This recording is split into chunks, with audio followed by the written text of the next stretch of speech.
Good afternoon, folks, and welcome back to my channel. Today, as a 250 subscriber special, we'll be covering a ship that holds a very special place in my heart.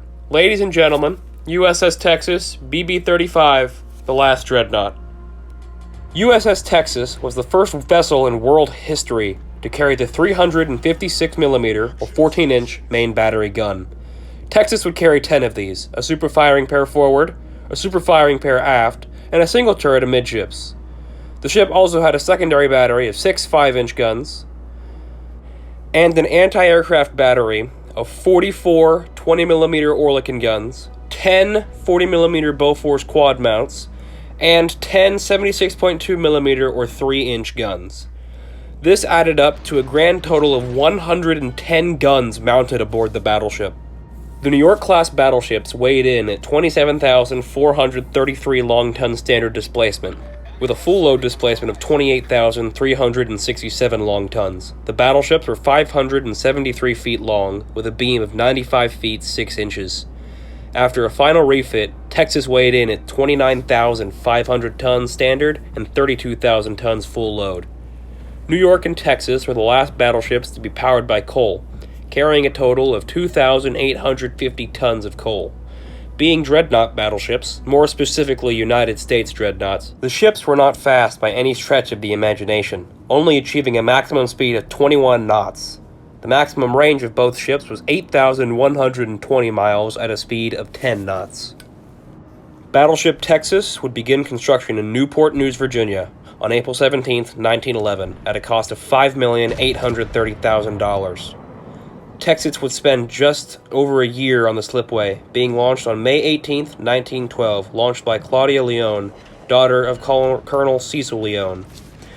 It would take another 2 years for Texas to finally be ready for active service, entering service on March 14, 1914. The New York class of battleships are often called the Texas class because her sister ship, New York, would enter service 2 months later, on May 15, 1914. On the 13th of May, 1914, Texas would be deployed for the first time to assist U.S. troops in Mexico during the Veracruz incident. There she would stay for around 2 months. Due to the urgency of the situation, Texas did not undergo a shakedown cruise before her first mission, which is unusual for new Navy warships.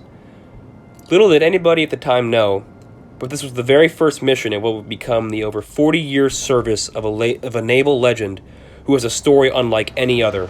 USS Texas, the last dreadnought. After her Mexico deployment, Texas was used as a station ship until November 7, 1914. Texas would steam to Galveston, Texas, where she was given a set of silver by Governor Oster Colquitt. This is the only time in the active service of Texas where she would be in the region where she would remain as a museum ship, and where she is dry docked undergoing repairs today. More on that later. In 1916, Texas made history as the very first U.S. battleship to carry anti-air guns, with the addition of 2 3-inch guns on platforms atop the boat cranes. She was also the first to control gunfire with directors and rangefinders, the predecessors to modern computers. In April 1917, the United States entered the First World War. Texas would find herself in the New York River alongside other battleships of the Atlantic Fleet. Texas had trained a few gun crews during this time, one of which was the crew of merchant vessel Mongolia. On April 19, 1917, Mongolia opened fire on a surface U-boat. The crew of Mongolia, trained aboard Texas, had just fired the very first shot of the American side of World War I. In August, Texas would head to New York for minor repairs. Arriving on the 19th, she would leave soon after on the 26th. The very next day, Texas would run aground on Block Island. With the help of some tugboats, it took 3 days to finally free the battleship from the island. As a result of the grounding, the ship had some hull damage and had to immediately return to dry dock. There she would remain until late September. Texas, alongside Battleship Division 9, comprising of sister ship New York and fellow battleships Delaware, Florida, Wyoming, and Arkansas, departed for the British Isles in November of 1917. In January the following year, Texas was in New York, preparing to head to Scapa Flow, arriving in early February, rejoining Battleship Division 9. Texas's active duties in the Atlantic consisted entirely of convoy missions, with the occasional reinforcement of the British blockade. To my knowledge, the only proper action carried out by a United States battleship in the First World War was the accidental sinking of a U-boat by USS New York. More on that in a future New York video. The final action of Texas during World War I was her presence for the surrender of the German High Seas Fleet. Over 70 battleships and battlecruisers belonging to various nations were all in the same place at the same time. A truly unique and beautiful sight for any sailors present. After the war, Texas would once again make history in early 1919 when she became the first American battleship to launch an airplane. The plane would become an addition to the ship later that same year, with the aircraft serving the purpose of spotting shell impacts and relaying the information back to the battleship.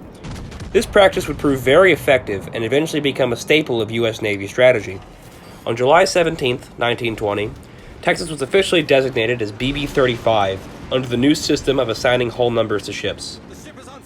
Texas was almost scrapped and replaced by a South Dakota-class dreadnought. The ship, however, was saved when the entire South Dakota class, alongside incomplete battleship Washington, were ordered to be disposed of under the Washington Naval Treaty. Due to her staying in service, Texas was in need of modernization, and that is exactly what would happen.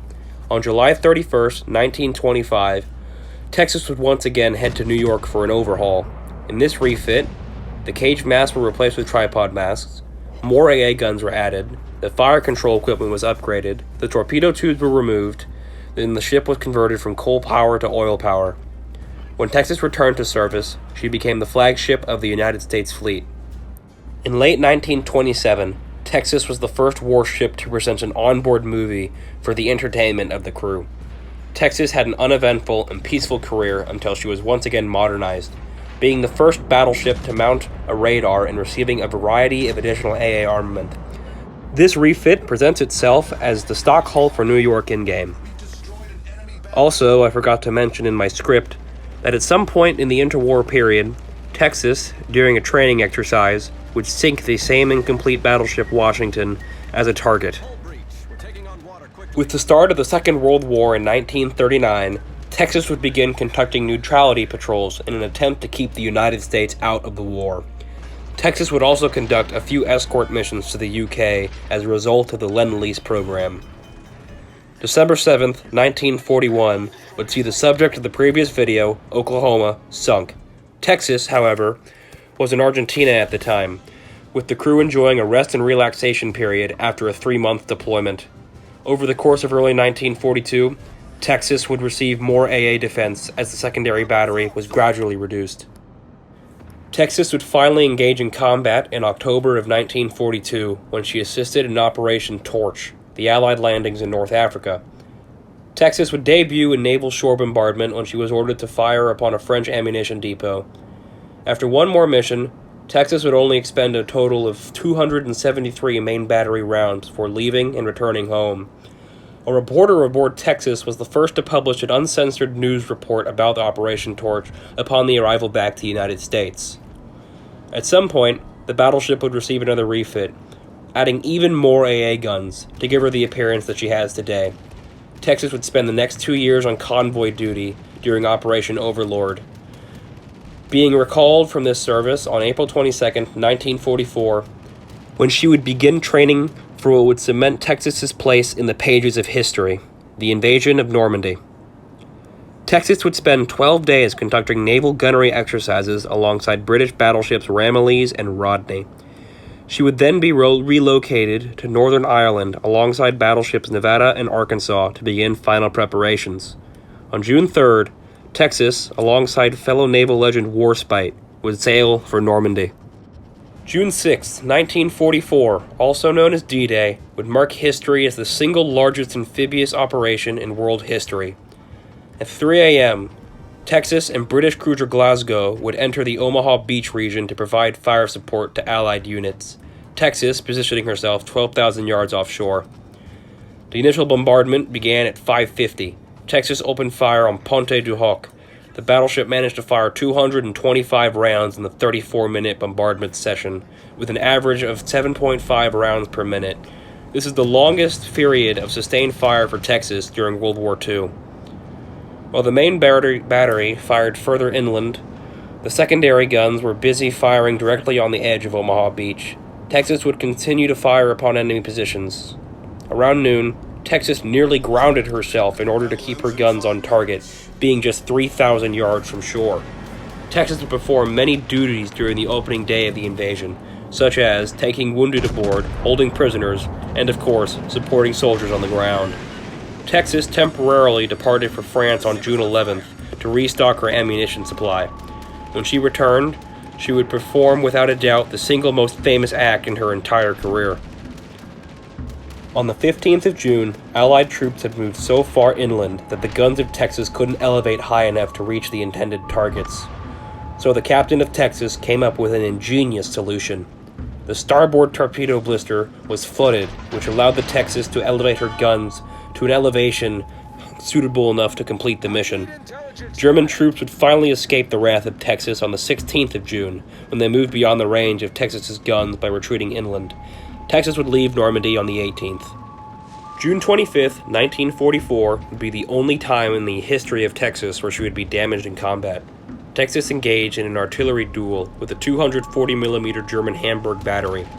Texas would be hit by 2 shells during the engagement, one detonating in the conning tower and killing most of those inside, the captain and the helmsman being the only survivors. The second shell was a dud, hitting the ship in one of the sleeping compartments but failing to detonate. The shell was later defused and kept as a ship mascot. It remains part of the museum today.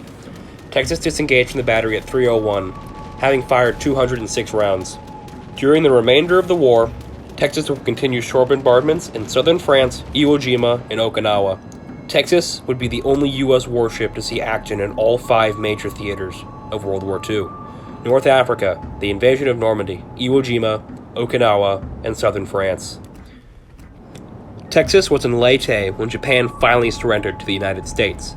The battleship participated in Operation Magic Carpet until late December of 1945. Texas, being nearly 40 years old, was placed in reserve on June 18, 1946. Texas would receive 5 battle stars during her service. On April 30th, 1948, Texas was turned into the first permanent museum battleship in the United States, when she was sold to the state of Texas for $225,000. The battleship would live an easy life as a museum, but age and decay would slowly catch up to her. In 1988, Texas would be dry docked for hull repairs. This lasted 2 years, and the top of the tripod mast was temporarily removed in order for the ship to fit in the dry dock. Texas was not completely fixed, however. The hull was very poorly deteriorated and rusted, so much so that she sank 2 or 3 feet in 2010. Texas would remain in San Jacinto for another 32 years, when she would be towed for dry dock for a second time. Last week, on August 31st, 2022, I was able to personally witness the towing of Texas from San Jacinto to Galveston. Texas had left the San Jacinto battleground for the final time. Her new home remains undecided. Texas is the only remaining dreadnought battleship in the world, and one of only 7 battleships preserved in the United States. Texas is a Tier 4 premium American battleship in World of Warships Legends. The Texas has superior forward firing angles compared to New York, the tech tree battleship of the same tier. The main selling point of the ship is her AA, which is the best at the tier. Texas is my favorite ship in game, and the one I've played the most. I know this ship like the back of my hand, and could easily take ships like California in a one-on-one duel. I jokingly call myself the best Texas player in the game, simply because I don't think a single other person who plays World of Warships Legends, at least seriously, has Texas as their most played ship. I know this ship as well as Darkoon knows the Nelson. Seeing as there's still a little bit of video left, I'm going to let it play out, and I'll see you guys back at the outro.